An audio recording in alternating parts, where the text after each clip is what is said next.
Yo, so what's quack-a-lackin' there, guys? My name is Bone, and I'm here to talk to you guys a little bit about Iron Hammer. Yeah, he says like it's a Sunbreaker joke because I said hammer instead of banner. Alright, so, guys, class is in session. I want to talk to you guys a bit about it, how it's changed here in Year 2 from Year 1. I've gone ahead and ranked up to level 5 almost twice now. And I want to give you guys some advice in general, things that have changed and things to understand, because I've seen some people making mistakes, some people are curious about what guns to use. So, let's start off with the basic stuff. Now, just basic information tips I can give you is where the class item, the shader, and the emblem, they do give you an increased amount of reputation you can gain. What that translates to is less time in Iron Banner itself. You're going to get to rank 5 quicker because you're wearing those. It's simply less games played, so do wear all 3 of those the moment you can buy them and add them to your collection. Next up, another bit of advice I can give you guys is the moment you can get your bounties done and turned in, turn them in. I see a lot of my friends that are like, hey, just hold on to them, and then at the end of the week, turn them in so they're worth, like, so much. None of my friends talk like that, but I'd like to think they do. I don't have friends. So, the thing about it is, the quicker you turn your bounties in, the quicker you are getting your ranks, obviously. But why this is important is because the drops that drop in Iron Banner are, in fact, kind of unlocks. For example, you don't start getting certain types of armor until you are a level before they're sold by Saladin. So what that translates to is the moment you hit level 2, you can now go ahead and start getting naturally from the reward activity screen the class item that drops, which is something you buy from him at 3. When you're level 3 in rank 3, you can start getting the gun that he sells at level 4. When you're level 4, you can start getting the 5th and final gun that he sells at level 5. Naturally, they can drop in the Iron Banner, so you kind of unlock it as you progress. At least this is how I believe it to go. Back in the old Iron Banner at level 3, I think, is when guns can just start dropping at any time, despite whether they're the 4th or the 5th rank 1. But the point is, they dropped at least a level early for me, something I can confirm, and with that being said, it means you need to have patience with this Iron Banner. Don't go out there and just start buying things until you've actually completed the Iron Banner and got to the rank you want to, rank 5.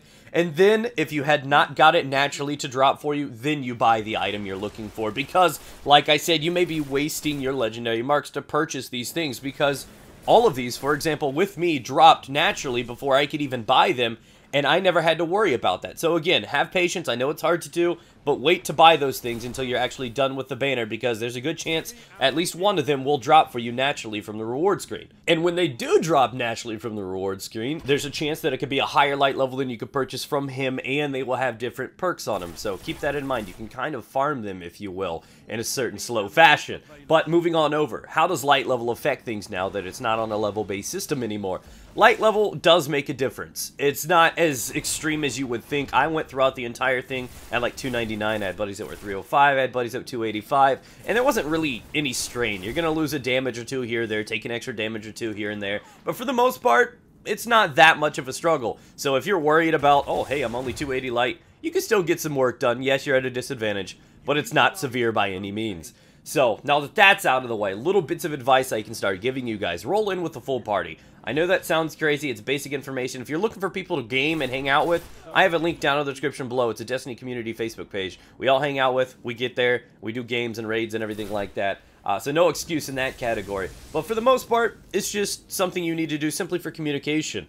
Next up, use LMGs. Make sure your heavy slot is equipped with that. You can easily space out the ammunition given from that to get upwards of 5 kills, maybe even 10 kills for each time heavy drops. And that is important. That's more than what you will get out of rockets, and it just sustains longer. So that's a big tip I can give you guys. Not to mention that you need to start reserving your supers for when the heavy countdown begins, so you can secure that for your entire team. That will change the game. If one side gets heavy and the other doesn't, that's probably going to equate to like 3,000 or 4,000 score difference in control, because they will make that count and lock down objectives. So whereas in normal Crucible, hey, I got my super, let's use it instantly.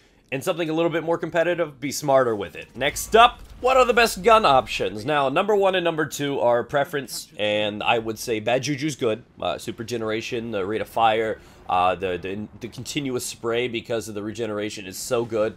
Next up would be the Red Death. Yes, Year 2 Red Death is incredible because of the health regeneration. It allows something for a more competitive player, a Slayer, to sustain, stay alive longer, stay in the fight longer, kill more people. So those are probably the 2 best guns you can go with. The new Iron Banner Pulse Rifle is incredible too. You're going to start seeing that. Sometimes you're going to see things like the Tlaloc, which is the exotic scout rifle that the Warlock can get from Gunsmith rank 3. There are a few other really good weapons. For the most part, I will recommend people to stay away from auto rifles and most hand cannons in the Iron Banner. In regular Crucible, they can go, but when the tryhards come out, they just do not hold on to pulse rifles and a handful of the nice high rate of fire scout rifles. It just does not hold up to it. As much as you may like them, as much as you may use them, and it's your preference, you will find more success with pulse rifles. Just throwing that out there. Thanks for watching, guys. If you enjoyed the gameplay, be sure to subscribe. Keep up to date for more Taken King and Iron Banner news and gameplays, and I will catch you guys out there sometime. Have fun, guys.